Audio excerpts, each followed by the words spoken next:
أما بعد قال الله تبارك وتعالى في القرآن المجيد والفرقان الحميد أعوذ بالله من الشيطان الرجيم بسم الله الرحمن الرحيم وربك يخلق ما يشاء ويختار صدق الله العظيم.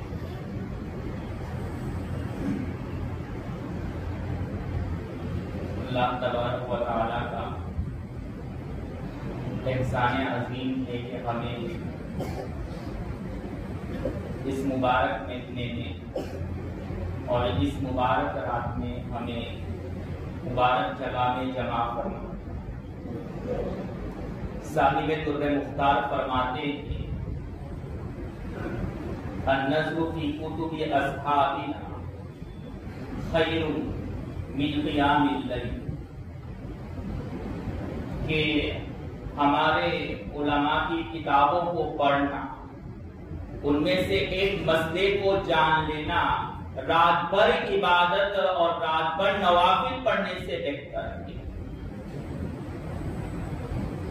اسی طریقے سے مفتی ظفر علی خان رحمت اللہ علیہ فرماتے ہیں علم کے کسی باب کو جان لینا، مثلا زکوٰۃ ہے یا شب برات کے مسائل اور فضائل ہے، علم کے اس طرح کے کسی ایک باب کو جان لینا 1000 نوافل پڑھنے سے بہتر ہے. ظاہری بات ہے رات پر 1000 نوافل ہم نہیں پڑھ سکتے ہیں. اس مجلس میں بیٹھ کر کے علم کے کسی باب کو جان لینا ہمارے لیے ہزاروں نوافل پڑھنے سے بہتر ہے. ہم ہزاروں نوافل کا ثواب حاصل کر کے اس مجلس سے رخصت ہیں. جیسا کہ آپ جانتے ہیں کہ شعبان کا مہینہ شروع ہو چکا. شعبان کے معنی ہے پھیلنا، چونکہ اس مہینے میں اللہ کی رحمتیں پھیلی ہوئی ہوتی ہے اس لیے اس کو شعبان کہتے ہیں. اور صاحب بنیاد الطالبین فرماتے ہیں کہ شعبان میں 5 حرف ہیں، شین، عین، با، الف اور نون، اور ہر حرف ایک بزرگی کی طرف نشاندہی کرتا ہے، ایک انعام کی طرف نشاندہی کرتا ہے. چنانچہ شین سے شرف اور شرافت مراد ہے، چونکہ اس مہینے میں اللہ تبارک و تعالی کی طرف سے اپنے بندوں کو خصوصی عزتیں اور شرافتیں دی جاتی ہے، اس لیے اس مہینے کو شعبان کہتے ہیں. اور شین کے بعد ہے عین. عین کے معنی ہے علو، بلندی. یہ نشاندہی ہے کہ اس مہینے میں بندوں کو بلند کیا جاتا ہے، ان کے مقام کو اوپر کیا جاتا ہے. اور تیسرا حرف ہے با.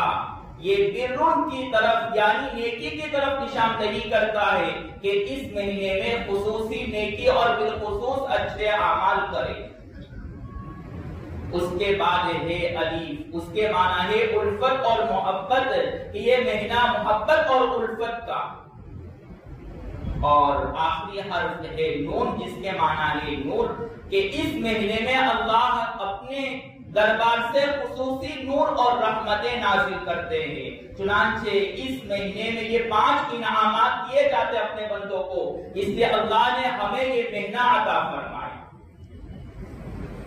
یاد رکھیے ان مبارک راتوں کا، ان مبارک مہینوں کا ہمیں مل جانا یہ ہمارا کوئی کمال نہیں ہے، یہ میرے اور آپ کے آقا محمد صلی اللہ علیہ وسلم کا کمال اور احسان ہے کہ ہمیں یہ مبارک راتیں ملی. اللہ کا دستور اور اصول یہ چلے آ رہا ہے کہ جس نے جتنا کام کیا اس کو اتنی ہی مزدوری دی جائے.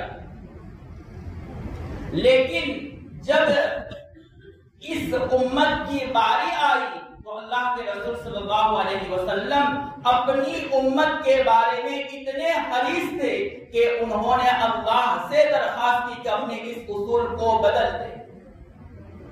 پہلے اللہ نے کہا من جاء امثالها کہ جو شخص نیکی لائے تو اس کو اس کے برابر ہی ملے گا.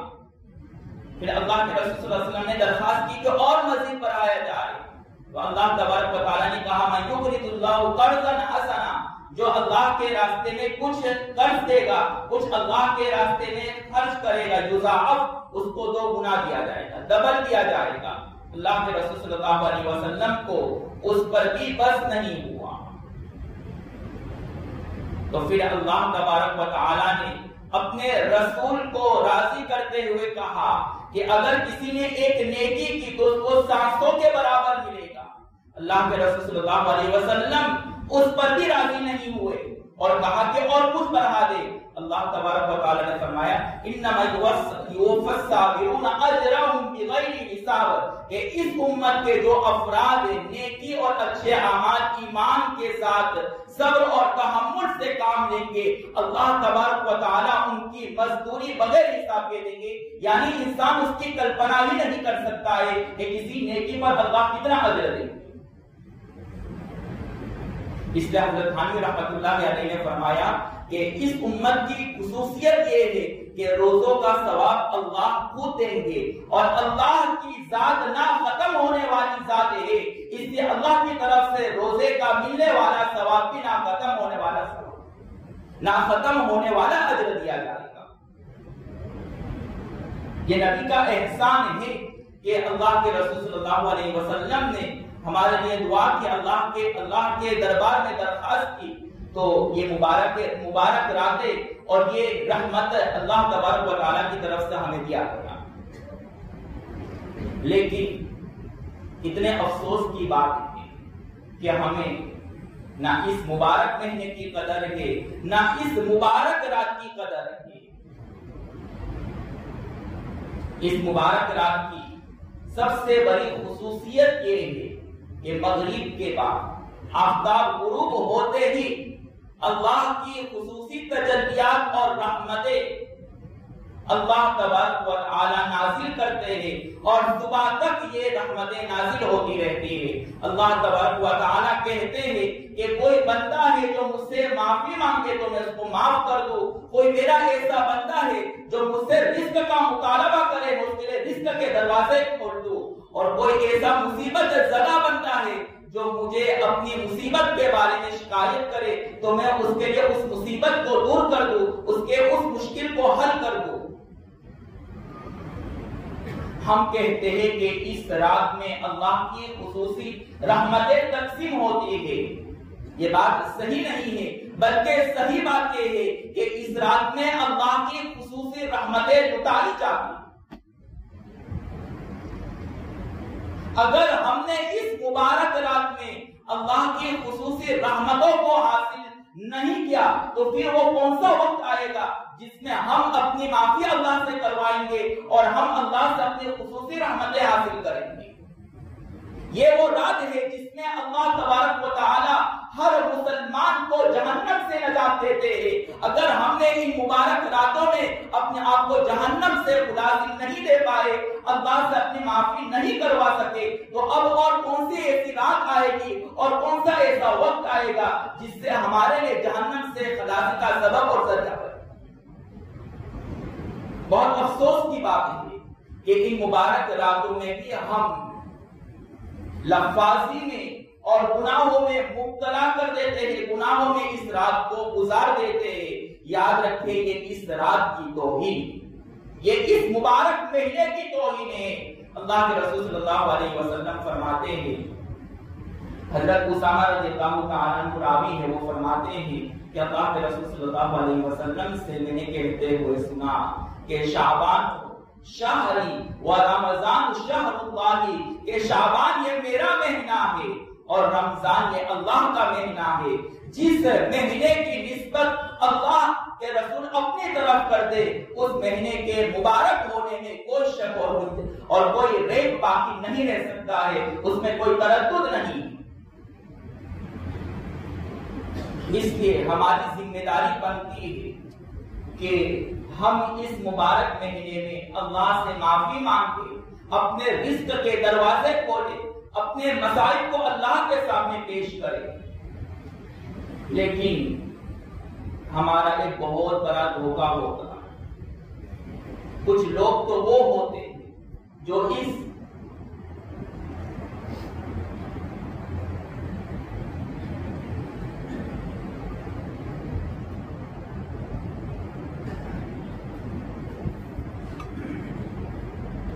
کچھ لوگوں کو یہ دھوکہ ہوگا کہ ہم نے تو پوری زندگی میں معصیت اور گناہوں میں گزار دیا، اب ہمارا کیا ہوگا؟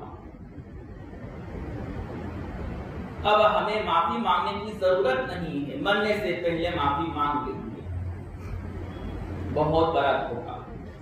اس وقت آنکھ بند ہو جائے اس کا کوئی ٹھکانہ نہیں، اور خاص طور پر اس دور میں دیکھا گیا ہے کہ بوڑھوں کے مقابلے میں جوانوں کی وفات زیادہ ہو رہی ہے۔ بوڑھے جو 120-30 سال کے ماشاءاللہ برابر چل رہے ہیں، اور جو بالکل صحیح تندرست 30-35 سال کے ہیں، وہ چلے جاتے ہیں اچانک۔ اس طرح کے واقعات آئے دن ہم سنتے رہتے ہیں، اور ہم یہ سوچتے ہیں کہ یہ اس کے ساتھ پیش آیا، لیکن جس کے ساتھ واقعہ پیش آیا وہ بھی یہی سوچتا تھا جو ہم سوچتے تھے۔ ہمارے ساتھ بھی ایسا ہو سکتا۔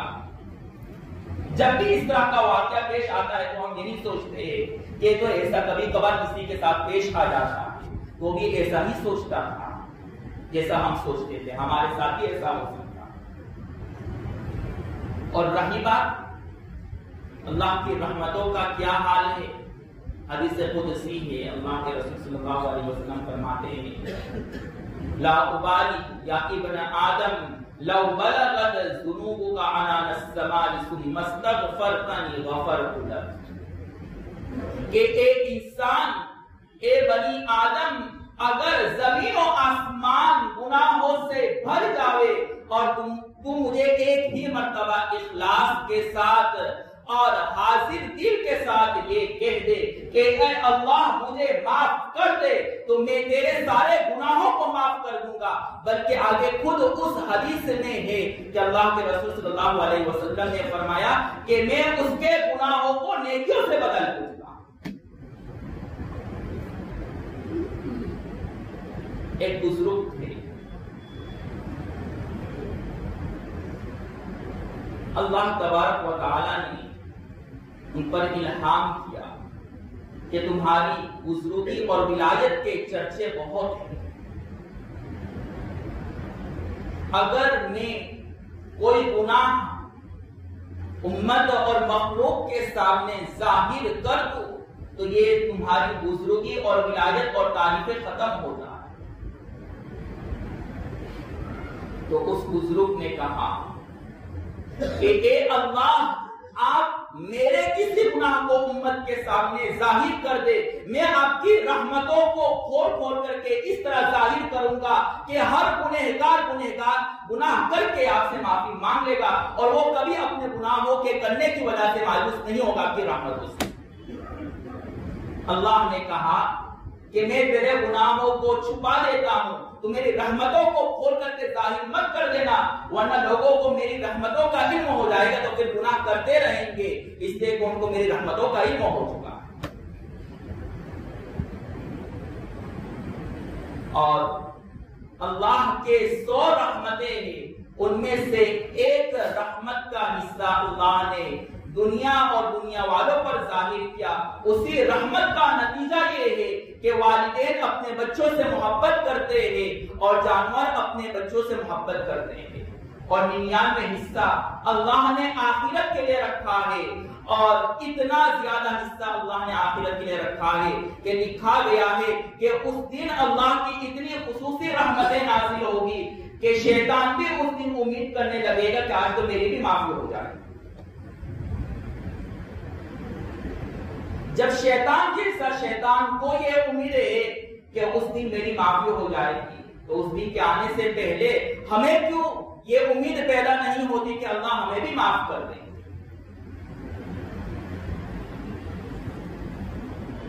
ایک صاحب کا انتقال ہو گیا، نیکی اور گناہوں کا پلڑا برابر، اب وہ پریشان ہیں کہ میرا کیا ہوگا، نیکی بھی برابر اور گناہ بھی برابر، اب جنت میں جاؤں گا یا جہنم؟